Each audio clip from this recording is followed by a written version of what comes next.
Chegando agora no capítulo 41 do livro de Isaías, a gente vai se deparar com uma porção especial, importante do livro, que vai do capítulo 41 até o 51, a gente vai ver nesse vídeo, né? Que vai falar sobre uma ideia, uma figura que se repete nessa parte do livro, que é uma figura chamada de o servo do Senhor, né? O Eved Adonai, o Eved Yahvé. Então, essa figura, ela é importante nessa parte do livro, porque o que acontece? Até aqui, a palavra servo não tinha um significado muito especial dentro do livro de Isaías. Ela aparece algumas vezes, desde o capítulo 1 até aqui, se referindo aos servos, né, de forma genérica, mas 3 vezes aparece em relação ao servo do Senhor, mas a gente vê que é uma citação meio lateral, ela não tem uma importância especial. Então ela chama o próprio Isaías de o servo do Senhor, lá no capítulo 20, verso 3, chama o rei Eliaquim, filho de Ilquias, lá no capítulo 22, verso 20, e por fim chama Davi, né, de o servo do Senhor, Deus fala o meu servo, né, no capítulo 37, no verso 35. Mas esse título servo não desempenha uma função especial, como vai desempenhar agora. Então, agora, quando falar do servo do Senhor, ou quando o próprio Deus estiver falando o meu servo, a gente vai ver que é uma figura que é consistente nesses capítulos. Na verdade, a ideia do servo, ela aparece até o capítulo 53, né? Desde o capítulo 41 ao 53, com essa expressão, mas alguns dizem que há menções sobre essa ideia que foi construída em capítulos mais para frente, né? No capítulo 61. E você vai ter, então, o que é chamado de 4 cânticos do servo, né? Alguns falam que são 4, alguns falam que são 5. Então, o primeiro que teve essa ideia, que percebeu essa ideia desses 4 poemas, foi Bernard Doom, um teólogo do século XIX, um teólogo alemão, que percebeu que a palavra servo aparece de forma especial aí nessa parte do livro, né?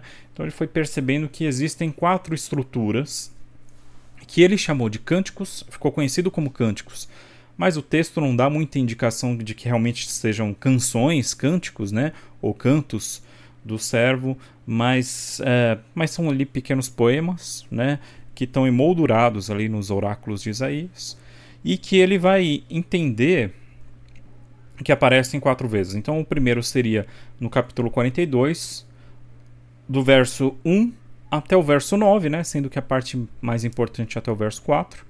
O segundo seria do capítulo 49, do verso 1 até o verso 13, mas a parte mais importante está concentrada ali até o verso 6. O terceiro seria no capítulo 50, do verso 4 até o verso 11, mas está concentrado ali entre o 4 e o 7. E o último, o quarto cântico do servo, seria no capítulo 52, do verso 13 até o capítulo 53, no verso 12, né? Que a gente vai ver no próximo vídeo. Nesse vídeo a gente não vai falar sobre esse quarto cântico do servo de Isaías 53, que é o mais famoso, né? Então, mais para frente, alguns outros teólogos entenderam que ali no capítulo 61, do verso 1 a 3, também poderia ser enquadrado como um dos cânticos do servo, embora a palavra servo não aparece ali, o título servo do Senhor não aparece, mas está desempenhando ali a mesma função, né? No capítulo 50 a gente também não vê a palavra servo aparecer, mas foi entendido como desempenhando essa mesma função. Então a gente tem cânticos do servo, mas entre esses cânticos a expressão aparece também algumas vezes, né? Então a primeira coisa que a gente vai entender é quem é esse servo. O texto identifica como quem. Quem é o servo do Senhor, na segunda parte do livro de Isaías. Essa pergunta ela é bastante polêmica, porque existem várias respostas diferentes. Principalmente, existe uma grande diferença de compreensão entre os cristãos e os judeus em relação a quem é o servo do Senhor.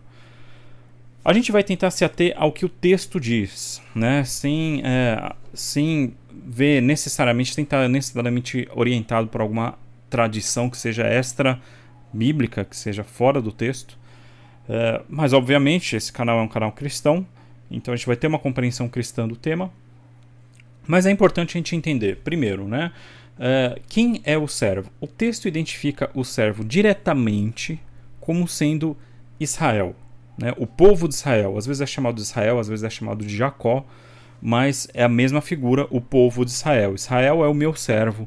Isso aparece logo lá no começo, no capítulo 41. A gente vai ver então aqui, por exemplo, capítulo 41, os versos 8 a 10, né? A primeira vez nessa segunda parte do texto, né? Ou seja, segunda parte de Isaías, que vai do capítulo 40 até o final, é a primeira vez que aparece essa expressão do servo. Então, vai dizer lá em Isaías 41, dos versos 8 a 10. Mas você, Israel, meu servo, você, Jacó, a quem escolhi, você, descendente de Abraão, meu amigo, você a quem eu trouxe dos confins da terra e chamei dos seus cantos mais remotos, a quem eu disse, você é meu servo, eu o escolhi e não o rejeitei, não tema, porque eu estou com você. Não fique com medo, porque eu sou o seu Deus. Eu lhe dou forças. Sim, eu o ajudo. Sim, eu o seguro com a mão direita da minha justiça. Eis que serão envergonhados e humilhados todos os que se enfurecem contra você. Os que lutam contra você serão reduzidos a nada e perecerão. Eu li aqui até o verso 11. Então você vê que é até um pouco redundante. O texto tenta deixar de forma extremamente clara. Quem é o servo? Israel. Israel é o meu servo. Jacó é o meu servo. O descendente de Abraão, né? É ele que é o meu servo. Então a gente poderia dizer que o assunto está fechado. O texto aqui em Isaías 41, do verso 8 até o verso 10, já deixa claro aqui que o servo de Deus é Israel. Mas a gente vai ver que o texto é um pouco mais confuso e mais complexo do que parece, né? Então a gente vai ver outras partes em que Israel é identificado claramente como sendo o servo do Senhor. Então a gente leu aqui Isaías 41, mas lá no capítulo 44, os versos 1 a 3 e o verso 21, também vão declarar que Israel é o servo do Senhor, assim como lá em Isaías 45, do verso 4, e Isaías 48, verso 20, e Isaías 49, verso 3. Então diversas vezes Israel é identificado diretamente como sendo o servo do Senhor, né? A gente vai ver agora como se desenrola os 4 cantos do servo, os 4 poemas do servo, e a gente vai ver que a identificação do servo é um pouco mais complexa do que simplesmente está declarado aqui no capítulo 41, né? Então, o primeiro cântico, que está lá, Isaías 42, os versos 1 a 4, que a gente vai ler aqui, mas ele continua, né? Ele vai até o verso 9, aqui essa ideia. Então é interessante a gente perceber algumas coisas. Vamos prestar atenção aqui então no que está dizendo no verso 1, que ele vai dizer o seguinte, Isaías 42, verso 1. Eis aqui o meu servo, a quem sustento, o meu escolhido em quem a minha alma se agrada. Pus sobre ele o meu espírito e ele promulgará o direito para os gentios. Então a gente vê que aqui no capítulo 42, o servo já não está identificado tão claramente, mas a gente entende que o servo seria, então, Israel. Algumas coisas são atribuídas ao servo. Primeiro, a ideia de eleição, né? Você é o meu escolhido, né? A gente tem aqui a ideia de Bahar. Você é o meu Barahi, Bahari, né? Na verdade, o meu Bahar, a quem eu escolhi. A ideia de Bahar, o escolhido, é quem Deus elege para uma função, né? Essa que é a ideia que está por trás desse termo em hebraico, né? Então a gente tem, ele é o meu eleito. Segundo, a minha alma se agrada nele, minha alma se deleita nele, né? Ou mais ainda, mais literalmente, se a minha alma o aceita, aceita ele, né? Tem a ideia de que Deus pôs sobre o servo o espírito dele, e tem a ideia de que ele vai promulgar a justiça, né? O direito, né? Aos gentios, o mishpat. Então a gente já vê que esse servo, se a gente entender ele como Israel, a gente tem que entender ele como sendo o Israel ideal. É o Israel que faz tudo da forma mais correta o possível, né? A gente vê aqui também, nos versos 2 ao 4, vai dizer: ele não clamará, não gritará, não fará ouvir na praça a sua voz, não esmagará a cana quebrada, nem apagará o pavio que fumega, com fidelidade promulgará o direito, não desanimará, nem será esmagado até que estabeleça na terra a justiça, e as terras do mar aguardarão a sua doutrina. Então a gente tem aqui os versos 2 a 4, mostrando que esse servo ele vai agir, né? Ele vai promulgar esse direito aos gentios, essa justiça aos gentios, mas a ideia de que não é um líder militar, não é um líder bélico, né? Ele não vai clamar, ele não vai gritar, ele não vai esmagar a cana quebrada e assim por diante, né?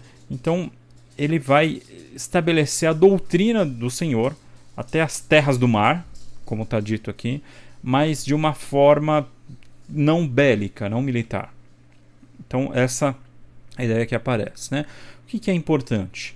Esse texto de Isaías 42, os versos 1 ao 4, são citadas no Novo Testamento diretamente. Então, por exemplo, primeiro, né, Mateus 3, verso 17, na ocasião do batismo de Jesus, é dito: esse é meu filho amado em quem me agrado, em quem me comprazo. É entendido aqui como uma citação indireta ao verso 1 de Isaías 42, né? Aquele com quem a alma de Deus se agrada.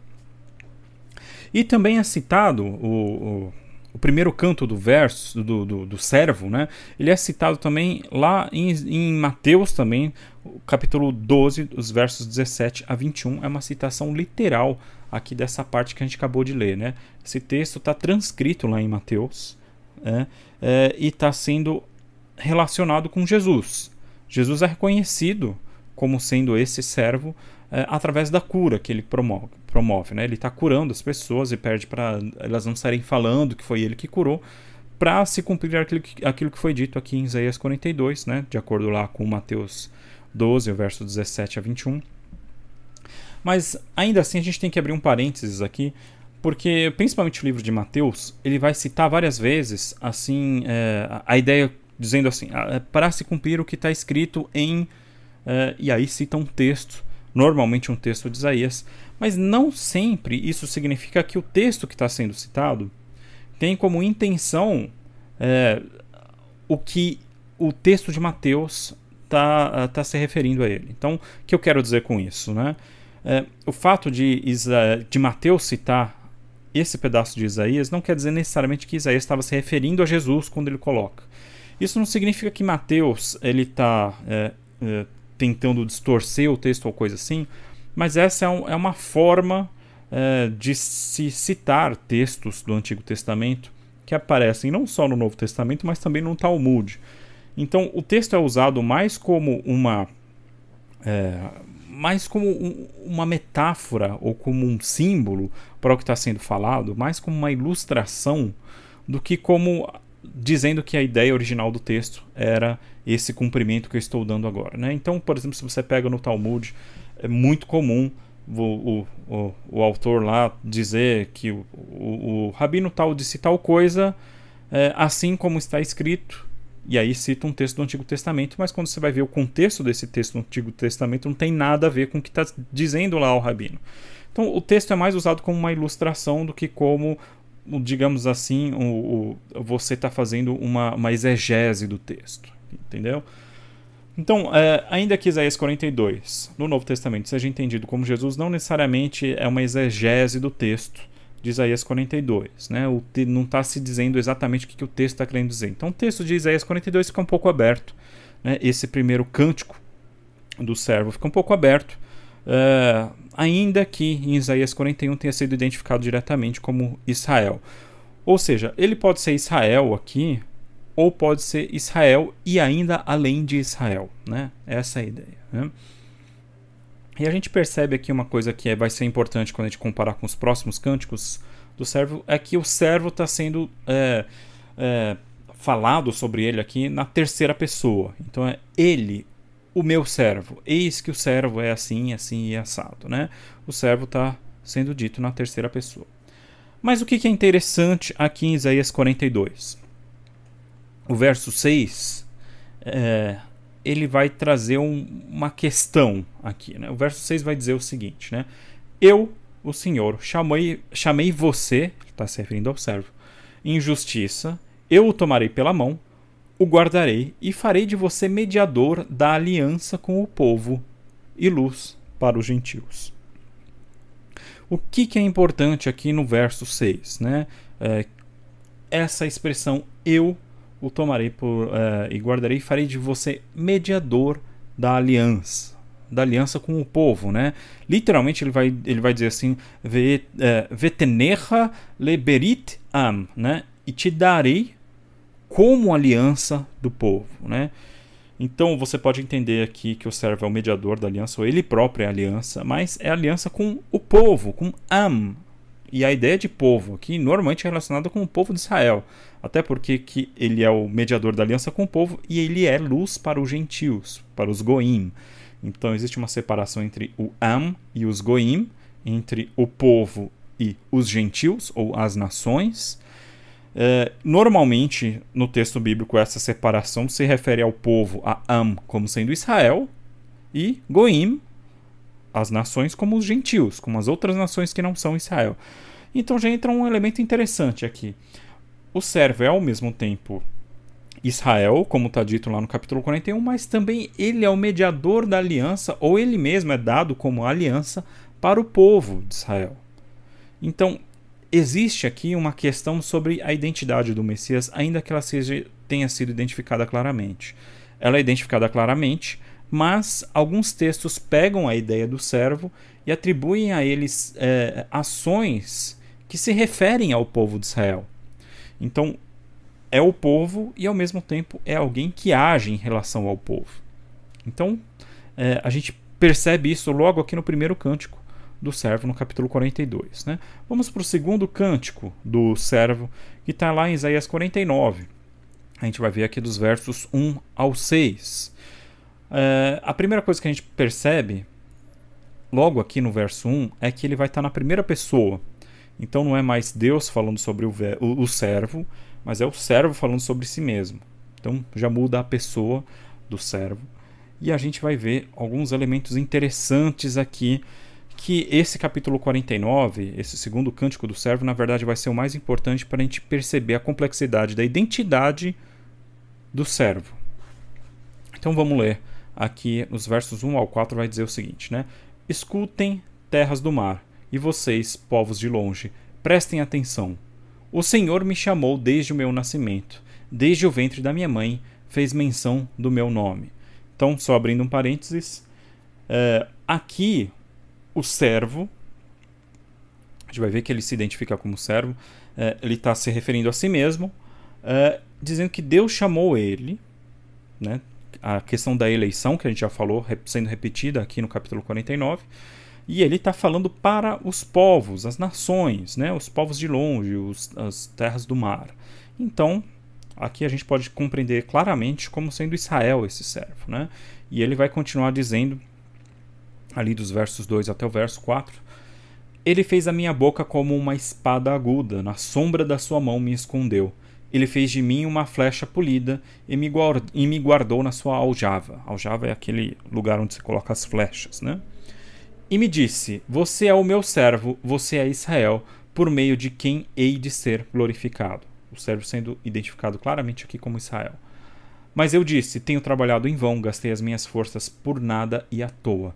Todavia o meu direito está diante do Senhor, e por minha recompensa está diante, e a minha recompensa está diante do meu Deus. Então o servo aqui, Israel, ele diz no verso 4, ele dá uma ideia de que ele não conseguiu cumprir exatamente essa função que Deus deu para ele, né? Meu trabalho foi em vão, né? Eu gastei as minhas forças por nada. Deus vai me dar a sua recompensa, mas a ideia aqui é uma ideia meio de frustração. Aqui aparece no verso 4. Mas o verso 5 é o mais importante, porque ele vai fazer uma transição agora, né? Preste bem atenção na ideia do servo, pensando na identificação do servo. A gente está entendendo o servo até aqui como sendo Israel, e no verso 13 falará claramente, né? Você, meu servo, você é Israel. E olha o que fala agora no verso 5 e o verso 6. Mas agora, diz o Senhor, que me formou desde o ventre para ser o seu servo, para trazer Jacó de volta e reunir Israel a ele, porque sou glorificado diante do Senhor e o meu Deus é a minha força. Sim, ele diz, para você é muito pouco ser o meu servo, para restaurar as tribos de Jacó e trazer de volta o remanescente de Israel. Farei também com que seja uma luz para os gentios, para que você seja a minha salvação até os confins da terra. Notem como é interessante, porque ele vai identificar o servo claramente, dos versos 1 até o verso 4. Depois ele identifica claramente o servo como não sendo Israel. Então, primeiro, o servo é Israel. E logo em seguida, o servo já não é mais Israel. Porque a função do servo é reunir Israel e trazer Jacó de volta, né? É reunir os remanescentes de Israel. Então é ele quem reconduz Israel. Existe também uma diferençazinha aqui entre a primeira parte desse Cântico do Servo de Isaías 49 e a segunda parte, porque na primeira parte Deus chama desde o nascimento o servo, e agora ele diz que ele foi formado desde o ventre para ser o servo. Então a gente tem Israel sendo chamado para ser o servo, e agora a gente tem esse outro servo sendo formado para ser o servo, para reconduzir Israel, né? É interessante, né? E ele ainda vai dizer, tem uma ideia interessante aqui no verso 5, né? Porque ele vai trazer o Senhor, e aí no verso 6 ele vai dizer para que você seja a minha salvação até os confins da terra, né? Uma leitura cristã desse verso chama a atenção justamente porque ele vai trazer essa expressão aqui, né? Lihiot leshuati, para ser o meu Yeshua, a minha salvação até os confins da terra. Também lá em Lucas 2, no verso 32, essa porção, esse segundo cântico do servo é citado indiretamente, né? Não é uma citação direta, mas quando Simeão vê Jesus nascido, ele fala: Senhor, eu agradeço, agora eu já posso. Ele ainda se chama de servo, né? Seu servo pode descansar porque ele viu a salvação do seu povo, né? Luz para a revelação aos gentios e para a glória do teu povo de Israel, né? Citando aqui essa parte dos versos 5 e 6 de Isaías 49. Então é muito interessante a gente ver como o servo, ele é Israel e ao mesmo tempo ele é mais do que Israel. Ele é aquele que salva o próprio Israel, que reconduz o próprio Israel. É interessante a gente ver essas duas funções associadas, o que reconduz Israel, que salva Israel, e que também é luz para os gentios, que é a função do servo aqui, porque ela já apareceu antes.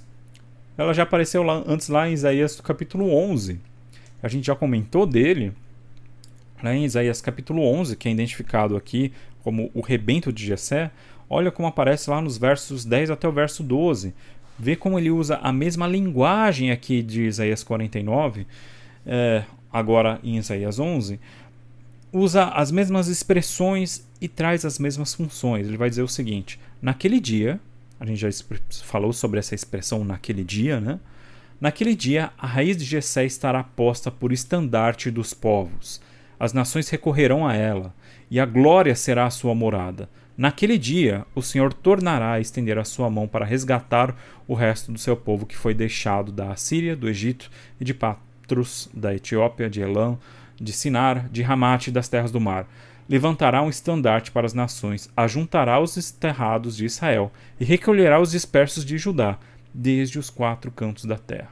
Então a gente vê aqui as duas funções: a luz para os gentios, né, as nações recorrendo a essa raiz de Jessé, e também aquele que recolhe os dispersos de Judá, né, aqueles que foram espalhados de Judá. Aqui a gente tem mais de uma camada de leitura, como a gente comentou nos últimos vídeos sobre Isaías, porque a ideia de recolher os desterrados, os dispersos de Judá, tem a ver com o retorno do exílio, a primeira camada de leitura. Mas ao mesmo tempo, associado com essa expressão naquele dia, também tem a ideia de final dos tempos, né? Esse servo ajuntando os Israel de todos os cantos da terra, né? Então tem um peso messiânico aqui nesse servo, principalmente aqui no segundo cântico, que faz essa distinção entre o servo Israel e o servo que reconduz Israel, né? A gente vê também mais uma expressão que é importante aqui nos versos 7 e 8 de Isaías 49, que ele vai dizer o seguinte: O Senhor, o Redentor e Santo de Israel, diz ao que é desprezado, ao que é detestado pelas nações, ao servo dos dominadores: os reis o verão e se lamentarão, os príncipes se inclinarão diante de ti por amor do Senhor, que é fiel, e do Santo de Israel, que o escolheu. Assim diz o Senhor: no tempo aceitável eu escutei você, e no dia da salvação eu o socorri. Eu o guardarei e o farei mediador da aliança com o povo, para restaurar as terras, repartir as propriedades devastadas. Então, o que é interessante?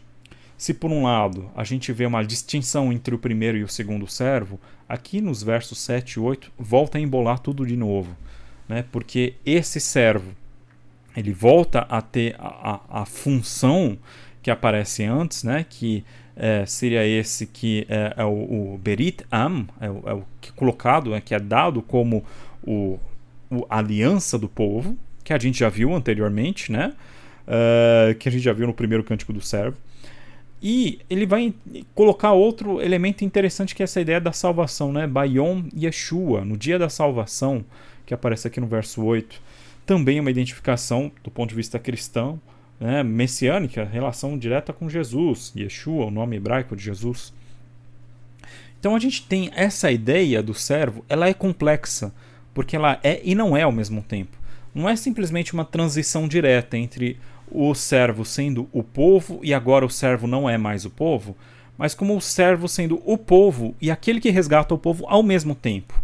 O servo acaba sendo uma função que é desempenhada por mais de um ao mesmo tempo. É desempenhada por Jacó, por Israel e também por aquele que salva Israel, né?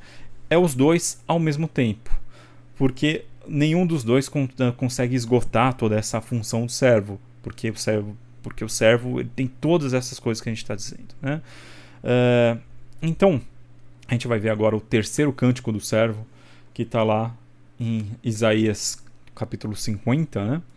Os versos 4 ao 7. Aqui a palavra servo não aparece, mas a gente vai ver de novo essas funções sendo desempenhadas, e vai dizer o seguinte, né? O verso 4. O Senhor me deu uma língua erudita, para que eu saiba dizer boa palavra ao cansado.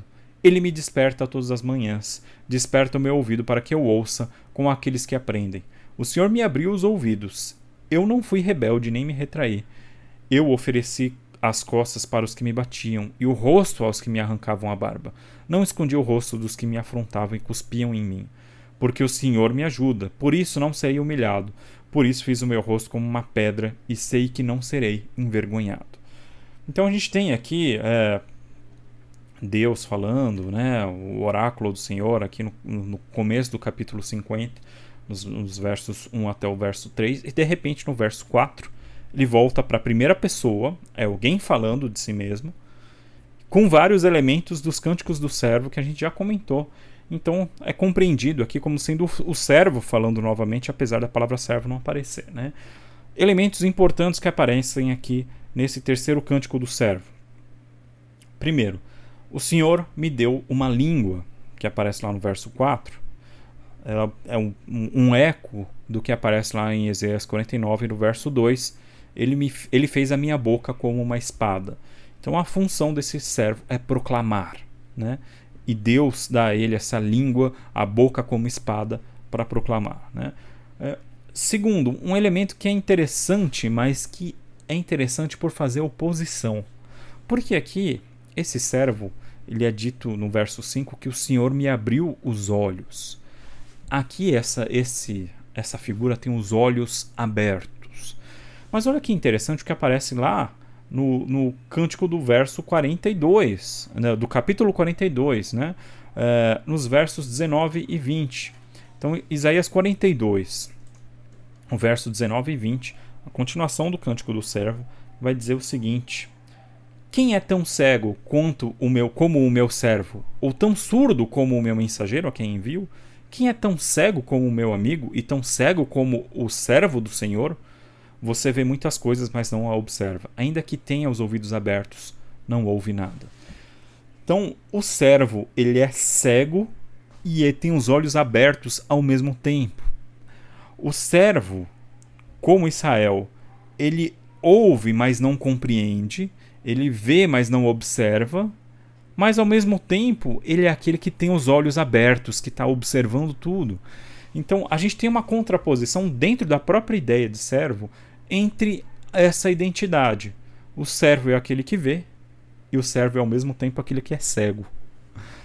É interessante essa parte que coloca, né? E voltando para o último cântico, lá de Isaías 50, a gente também tem a ideia do servo sendo desprezado. Ele é desprezado, mas ele não desiste, né? A ideia do servo desprezado a gente já viu aqui nos versos 7 e 8 do capítulo 49, no segundo cântico do servo.